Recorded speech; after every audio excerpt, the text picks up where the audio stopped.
महामहिम राष्ट्रपति महोदय ने कहा है कि भारत में अब तारीख पे तारीख बंद होना चाहिए और सबको जल्दी से न्याय मिलना चाहिए। माननीय प्रधानमंत्री जी ने भी कहा है right to justice fundamental right है, सबको जल्दी जल्दी न्याय मिलना चाहिए। माननीय प्रधान न्यायाधीश महोदय ने भी कहा है कि अब जल्दी जल्दी लोगों को न्याय मिलना चाहिए और कानून मंत्री जी ने भी यही बात कही है। लेकिन सवाल ये है, ये जल्दी न्याय मिलेगा कैसे, फटाफट न्याय मिलेगा कैसे? अभी तो कई दशक लग जाते हैं, 30 साल 40 साल लग जाते हैं और केवल बातें करने से न्याय मिलेगा भी नहीं। लेकिन मैं कहता हूं अगर 5 नियम कानून बना दिया जाए तो भारत में जस्टिस विद इन ईयर हो जाएगा।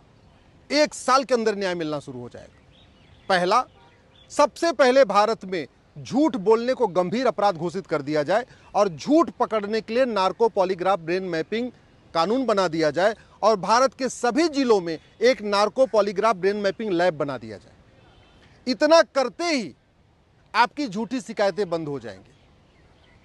और फिर भी अगर कोई झूठी शिकायत करे तो एक कानून बनाना चाहिए, झूठी शिकायत, झूठा एफआईआर, झूठी जांच, झूठी गवाही, झूठा एफिडेविट, यानी चीटिंग, फ्रॉड, फोर्जरी, परजरी, इसको गंभीर अपराध घोषित कर देना चाहिए। कम से कम 10 से 20 साल की सजा का प्रावधान रखना चाहिए। मैं गारंटी के साथ कहता हूं, जैसे ही नार्को पॉलीग्राफ ब्रेन मैपिंग कानून बना, आपने एफआईआर में जहां लिखा जाता है शिकायत में, आपने अंडरटेकिंग लेना शुरू कर दिया कि जो मैं शिकायत करता हूं बिल्कुल सब सही है और इसके लिए मैं अपना नार्को पॉलीग्राफ ब्रेन मैपिंग कराने के लिए तैयार हूं। जैसे आपने गवाही देने वाले से ये एक अंडरटेकिंग लेना शुरू किया, जो मैं गवाही दे रहा हूं सब सच बोल रहा हूं और जरूरत पड़ने पर अपना नार्को पॉलीग्राफ ब्रेन मैपिंग कराने के लिए तैयार हूं। जैसे ही आपने सब इंस्पेक्टर जो जांच करते हैं उनसे आपने अंडरटेकिंग लेना शुरू किया, जो हमने एफआईआर दर्ज किया ये भी सही है, जो हमने जांच किया है ये भी सही है और इसके लिए मैं अपना नार्को पॉलीग्राफ ब्रेन मैपिंग कराने के लिए तैयार हूं। मैं गारंटी के साथ कहता हूं 50% मुकदमे अपने आप कम हो जाएंगे। जैसे ही हमने एक कानून बनाया और कानून बना के फर्जी आधार बनाना और बनवाना, फर्जी राशन कार्ड बनाना और बनवाना, फर्जी बर्थ सर्टिफिकेट बनाना और बनवाना, फर्जी डोमिसाइल सर्टिफिकेट बनाना और बनवाना, फर्जी आय प्रमाण पत्र बनाना और बनवाना, फर्जी ड्राइविंग लाइसेंस बनाना और बनवाना, फर्जी पासपोर्ट बनाना और बनवाना, फर्जी वसीयत बनाना और बनवाना, फर्जी विरासत बनाना और बनवाना, इसको गंभीर अपराध घोषित किया। सारे फर्जी डॉक्यूमेंट खत्म। बस ये करना पड़ेगा, कानून में आपको लिखना पड़ेगा ये फर्जी डॉक्यूमेंट बनवाया आपने तो बनाने वाले को भी और बनवाने वाले को भी, दोनों को 10 से 20 साल सजा होगी। अब इसके लिए ये भी करना पड़ेगा कि जहां जहां जो डॉक्यूमेंट बनता है वहां आपको एक बढ़िया सा बड़ा सा नोटिस बोर्ड लगाना पड़ेगा। जहां आधार बनता है वहां एक नोटिस बोर्ड लगवा दीजिए, फर्जी आधार बनाना बनवाना गंभीर अपराध है, पकड़े जाने पे 10 से 20 साल सजा होगी। ड्राइविंग लाइसेंस जहां बनता है वहां बड़ा सा नोटिस बोर्ड लगवा दीजिए, फर्जी ड्राइविंग लाइसेंस बनाना बनवाना गंभीर अपराध है, पकड़े जाने पे 20 साल सजा होगी। जहां वसीयत बनती है या विरासत बनती है वहां बड़े से नोटिस बोर्ड में लगवा दीजिए, फर्जी वसीयत बनवाना, फर्जी विरासत बनाना और बनवाना गंभीर अपराध है, पकड़े जाने पे बनाने वाले को भी और बनवाने वालों को दोनों को 10 से 20 साल सजा होगी।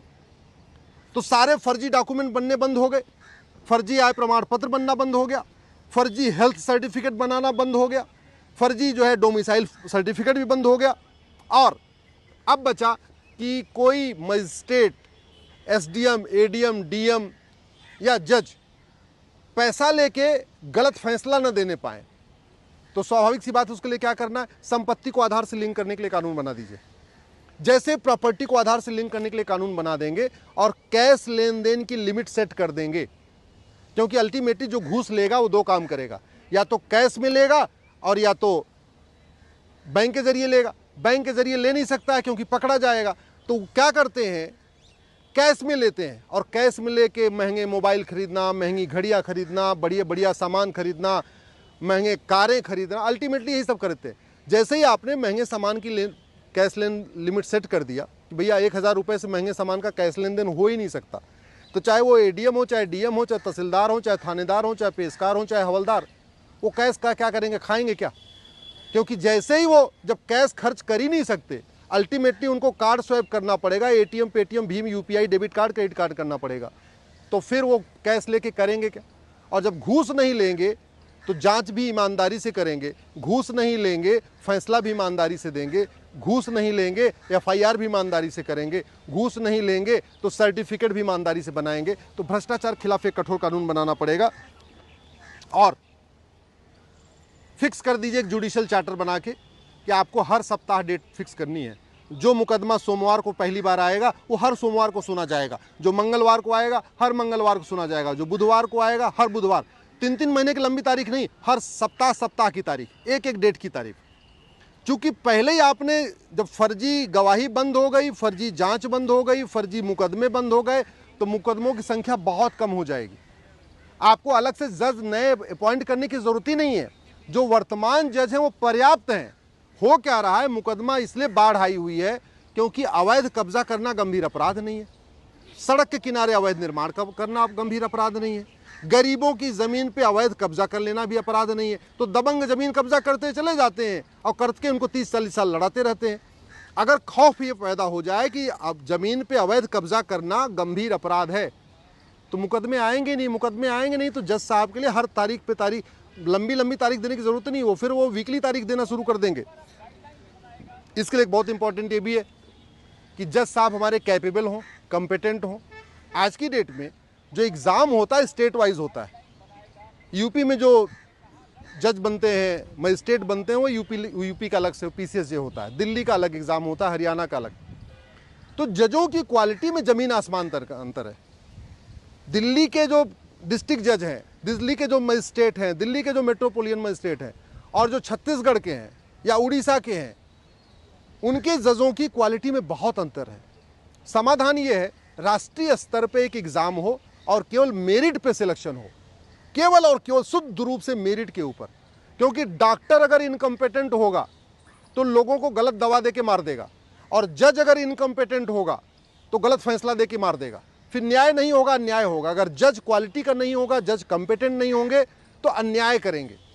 तो तरीका यही है, ऑल इंडिया लेवल पे एग्ज़ाम किया जाए, जैसे आईएएस का एग्ज़ाम होता है ऐसे आईजेएस कर दिया जाए, और उसमें प्योरली मेरिट पे ही सिलेक्शन हो। जज में फिर ये नहीं देखना कि जाति भाषा के आधार पे, क्षेत्र के आधार पे और ये अगड़े पिछड़े, ना, कुछ नहीं, केवल और केवल मेरिट के आधार पे।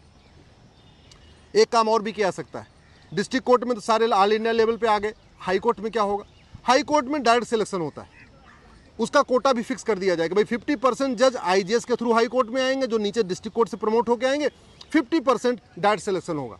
जो वकील सीधे बनते हैं, जो अच्छे वकील होते हैं, सिलेक्शन लेकिन कंडीशन रखनी पड़ेगी, जिस राज्य में कोई आदमी मजिस्ट्रेट रह चुका है, एडीजे रह चुका है, सेशन जज रह चुका है, डिस्ट्रिक्ट जज रह चुका है, जैसे ही उसको एलिवेट करके हाई कोर्ट में भेजेंगे, उस राज्य में नहीं भेजेंगे, उसको दूसरे राज्य में भेज देंगे। और ऐसे ही जो वकील अपनी जिस हाई कोर्ट में वकालत कर चुका है, उसको कभी उस हाई कोर्ट का जज नहीं बनाना है, उसको कहीं और भेजना है। भाई भतीजावाद भी कम होगा, पक्षपात भी कम होगा। अल्टीमेटली सब मानव हैं, सब इंसान हैं।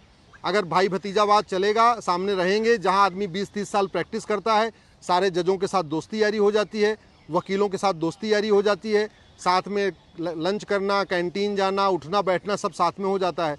तो इससे बचने का तरीका है कि मान लीजिए जिसने दिल्ली हाई कोर्ट में प्रैक्टिस किया है 20 साल 15 साल, अगर आप उसको जज बना रहे हैं तो उसको दिल्ली हाई कोर्ट में मत बनाइए, उसको यूपी भेज दीजिए, बंगाल भेज दीजिए, कहीं और भेज दीजिए। मैं तो कहता हूं कि जहां आदमी प्रैक्टिस किया है उसके आसपास आप उसको मत भेजिए, जहां उसके परिवार के लोग वकालत कर रहे हैं उसको वहां भी जज मत बनाइए, उसको कहीं और भेज दीजिए। इससे जस्टिस विद इन ईयर हो जाएगा, मैं गारंटी के साथ कहता हूं। मुकदमों की संख्या 50% डाउन, झूठी गवाही बंद, कठोर कानून हो जाएगा तो कभी भाई अपनी भाई के लिए भी झूठी गवाही नहीं देगा, पति अपनी पत्नी के लिए भी झूठी गवाही नहीं होगी। मुकदमों की संख्या कम हो जाएगी, जस्टिस विद इन ईयर हो जाएगा। तो फायदा क्या होगा? भ्रष्टाचार कम होगा, अपराध कम होगा, धर्मांतरण कम होगा, घुसपैठ कम होगा, मजहबी उन्माद कम होगा, माओवाद कम होगा, नक्सलवाद कम होगा, कट्टरवाद कम होगा, जिहाद कम होगा, घूसखोरी कमीशन कम हो रही होगी। अगर 1-1 साल के अंदर सज़ा मिलना शुरू हो गया, मिलावटखोरी कम होगी, कालाबाजारी खत्म होगी, नशा तस्करी खत्म होगी, मानव तस्करी खत्म होगी। भारत में इतना जो भ्रष्टाचार अपराध चल रहा है उसका मूल कारण है, एक तो कानून कमज़ोर है, कठोर नहीं है, और ऊपर से मुकदमा चलता है 20-30 साल के बाद। एक और ज़रूरत है भ्रष्टाचार अपराध रोकने के लिए कि भारत में जो सज़ा है उसको कंजेक्टिव किया जाए। अभी भारत में कॉन्करेंट होती है, मतलब अगर 5 धाराओं में मुकदमा चल रहा है, 5 धाराओं में सजा हुई और एक एक धारा में 5-5 साल की सजा हुई, तो टोटल उसको 5 साल की सजा होती है। अमेरिका में इसका उल्टा है, अगर 5 धाराओं में 5-5 साल की सजा होती है तो टोटल वो 25 साल सजा चलती है, क्योंकि वहाँ एक धारा की सजा कंप्लीट होती है, फिर दूसरे धारा की सजा, फिर तीसरे धारा की सजा, फिर चौथे धारा की सजा। दुर्भाग्यवश वो प्रैक्टिस भारत में नहीं है। मैं गारंटी के साथ कहता हूँ, जो बातें मैं कह रहा हूँ अगर ये लागू हो गई तो जस्टिस विद इन ईयर हो जाएगा। डिस्ट्रिक्ट कोर्ट में भी 1 साल में फैसला होगा, हाई कोर्ट में भी 1 साल में फैसला होगा, सुप्रीम कोर्ट में भी 1 साल में फैसला होगा। अभी जो 5 करोड़ केस पड़े हुए हैं, इसमें 50% केस तो लोग खुद ही विड्रा कर लेंगे जैसे ही कठोर कानून बना। जैसे हमने झूठ को गंभीर अपराध घोषित किया, झूठी गवाही को गंभीर अपराध घोषित किया, झूठी जांच को गंभीर अपराध घोषित किया, झूठे कागज को बनवाने को गंभीर अपराध घोषित किया, आधे मुकदमे ऐसे ही विड्रा हो जाएंगे। लोग अपने अपने मुकदमे को वापस लेंगे। जिन लोगों ने अवैध रूप से किसी की ज़मीन पे कब्जा किया हुआ है वो खुद ही उससे छोड़ देंगे और उससे अपने आप समझौता कर लेंगे। क्यों? क्योंकि फिर ये नहीं होगा केवल फैसला डिसाइड होगा, फिर तो ये भी होगा ना, जिसने अवैध रूप से ज़मीन कब्जा किया उसको 10 साल की सज़ा होगी। कानून में बड़ी ताकत होती है। कानून बदलेंगे तब जाके न्याय मिलेगा, और कानून नहीं बदलेंगे, केवल सेमिनार करेंगे, केवल बातें करेंगे, तारीख पे तारीख बंद होना चाहिए, इससे कोई फ़ायदा नहीं होगा जब तक कानून नहीं बदलेगा।